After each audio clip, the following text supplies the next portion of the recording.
You with me. We are fighting for our rights. We have done nothing. You are arresting us. What have we done? We have done nothing. Please, you have done nothing. We are fighting for our rights. What are we? Sit down. Sit down. Sit down. Bring him. Colonel was not among them. That is the problem.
You with me. We are fighting for our rights. We are fighting. We are fighting for our rights. You open that one. Please, I have a handcuff where I've locked one. You want to open it very well. Come.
voting out! Voting out! And gonna have to see power out! Management to see elections out! Voting out! We are students! We are students! Today, come to you as students! Ekyambongo University!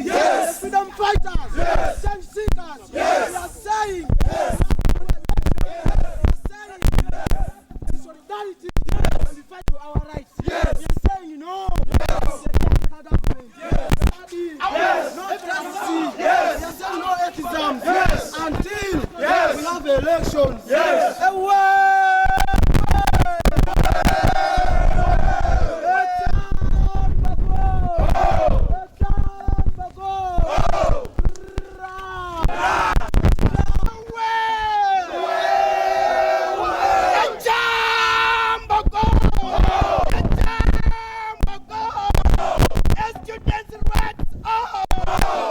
Intimidation is in, and we need our elections. Dear students, dear students.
Sit down. Bring him.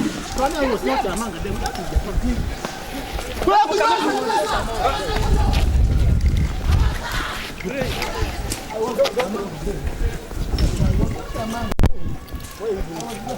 It's okay, thank you.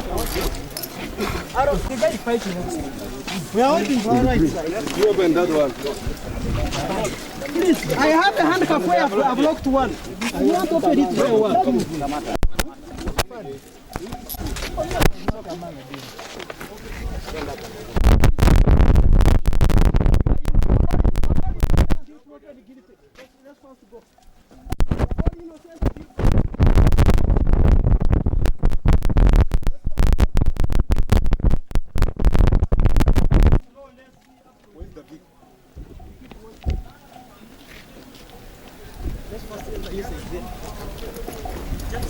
You may not allow now. If you are not a staff, you may not.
until proven guilty.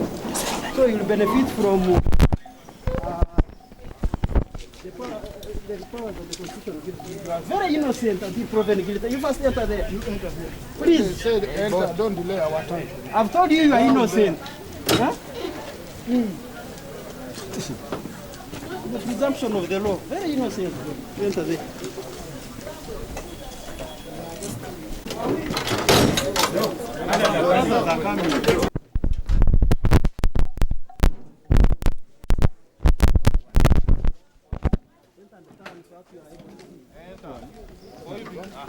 You enter first. Face this side. Communicate to each other so that you avoid the Sole. Songa mbele kwa. But what have we done? No. You've done nothing. You are arresting us. What have we done? We have done now. Please, you have done nothing. You just We are fighting for our rights. What are we?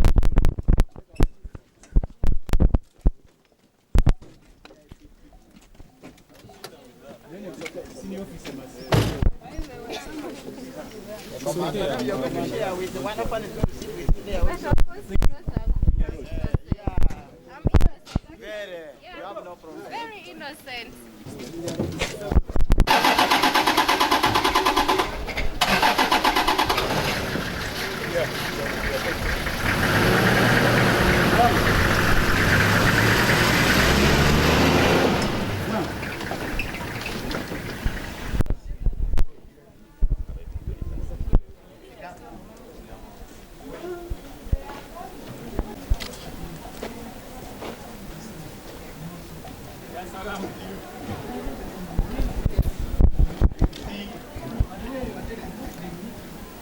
Ruben Tinomjuni, the Principal Communications Officer, the Principal PRO.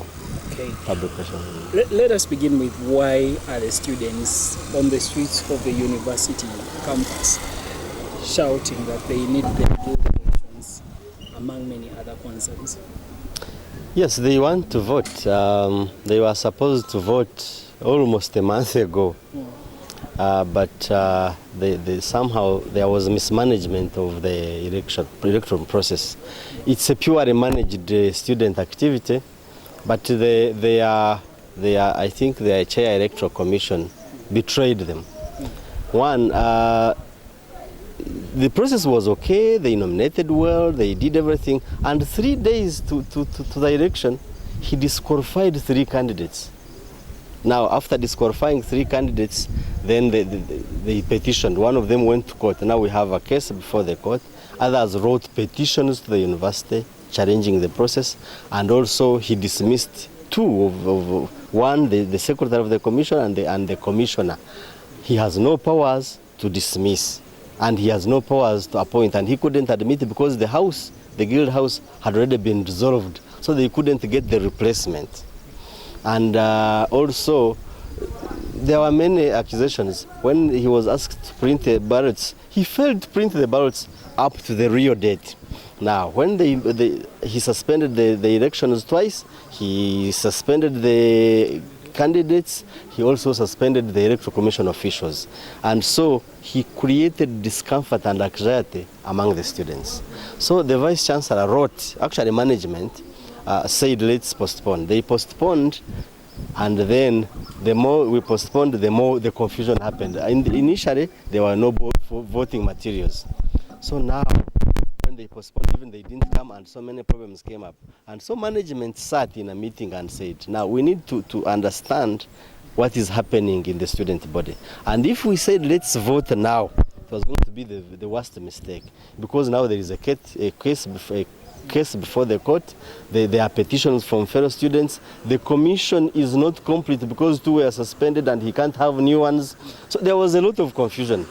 So now in their students' constitution, the guild constitution, there is a provision that if in case there is no guild president, then we can have a caretaker government. Now, the guild elections were suspended by management, one, to understand what is happening and then find a solution, but also to part of their constitution, they put a caretaker government to be managing student affairs until voting happens. It's not that management has refused them to vote. The management allowed them to vote, but they failed. And you see, we are here in charge of the university, the running of the university. And when you realize that students are mismanaging the process, then you come in. That's how management said, you wait. Let's first understand what's happening. Let's dispose of these petitions and cases, and then we put you in the right footing. You choose your own leader. They will definitely choose, but not today, not tomorrow, because there are things to sort. They are saying you are meddling in their... The constitutional provision, we are not imposing them. We are implementing what is in the constitution. Have we said, you, Mr. President, come and lead them? No. We have said the constitution said there should be a caretaker government, and it's there. It's within the constitution. And we give them all the time to make decisions. They did not. The chair electoral commission betrayed them. And so we cannot wait and things go wrong. So we said, no, please, let's look at this matter, put it in place. They will vote, and they know it. But of course, there are many influences here and there. But the truth is, they will vote, but when the issues have been sorted. I've reported at least 2 demonstrations from this particular university this year. That has not been seen in any other public university around Uganda. Why is this institution taking over Makerere in terms of demonstrations each and every other time? No, it's not how many, it's what are the matters to sort. For example, if you have understood this, the students really should have seen that their chair electoral commission betrayed them, and the coming in of management is to solve the matter. And so it's not about how many strikes we have had, but how many misunderstandings we have solved. Yeah, so it's about solving and stabilizing the university. It's not about we have had many, the other one is not having. No, each year is different. Okay. So we are not measuring ourselves. The very last one, up to what time is the caretaker government supposed to run as per the very constitution that you The top management put in place a committee to understand the problems surrounding the electoral process. And so if they are done tomorrow, they will announce voting. So we can't say tomorrow unless the committee finds out what is happening and what is disturbing students and puts in place good measures to streamline the guild elections. So we can't say vote tomorrow. It can be tomorrow, it can be another day, or it can be next year, depending on what time the committee has completed. We can't say vote tomorrow. It can be tomorrow, it can be another day, or it can be next year, depending on what time the committee has completed.